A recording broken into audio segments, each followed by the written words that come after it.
শুভ বিকাল আমার সব বন্ধুদের। তোমরা সবাই কেমন আছো? আশা করি সবাই ভালো আছো। আমি স্মৃতি, আমিও ভালো আছি। নতুন একটা ব্লগে তোমাদের স্বাগত। আজকে তোমাদেরকে দেখাবো 5 মিনিটে তাল ছানা, তাল মাখানাও বলতে পারো। তো আগে আমি এই জিনিসটা জানতাম না। প্রথম তাল মাখাতে খুবই বিরক্ত লাগতো। তবে আমি যেইভাবে তাল মাখাই, যদি তোমরা দেখো, তোমরাও খুব সহজে শিখে যেতে পারো।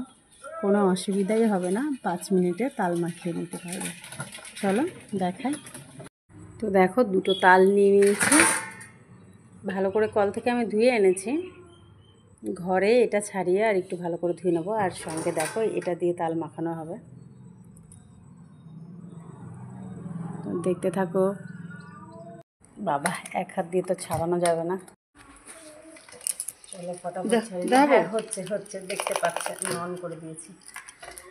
তাই 3টে এনেছিল বাবা। তো যাই হোক, একটা খারাপ বেরিয়ে গেছে।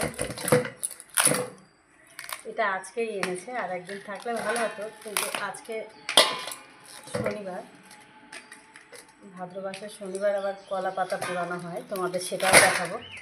এ বাবা, মা এটাও কি খারাপ নাকি?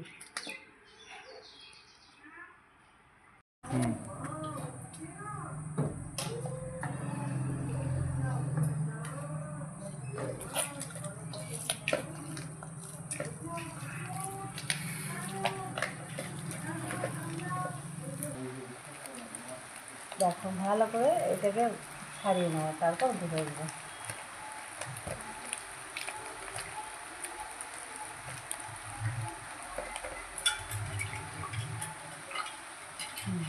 দেখতে পাচ্ছ?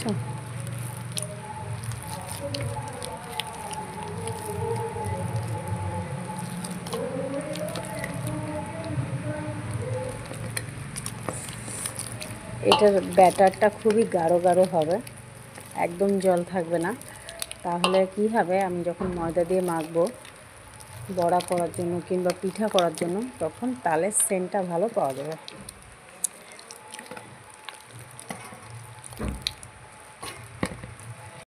দেখেছো, এটা হচ্ছে আম মাখানো ঝাঁঝরি। বাইরে বৃষ্টি হচ্ছে। তো দেখো, তোমরা যাতে দেখতে পারো, আমি উঁচু জায়গায় নিয়ে নিয়েছি আর এইভাবে ঘষছি তালটাকে।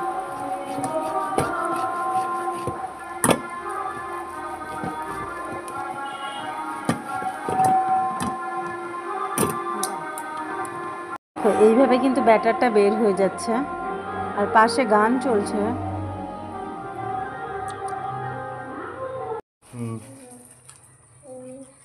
দেখতে পাচ্ছ, এইভাবে ঘষছি আর পেছনটা দেখো।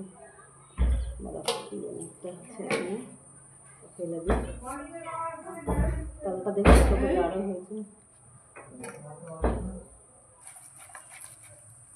দেখে গেছে অনেকটাই। আর এই দেখো, পেছনটা দেখো কত গাঢ় হয়ে বেরোচ্ছে। একদম সময় কম লাগে। ঠিক আছে, এবার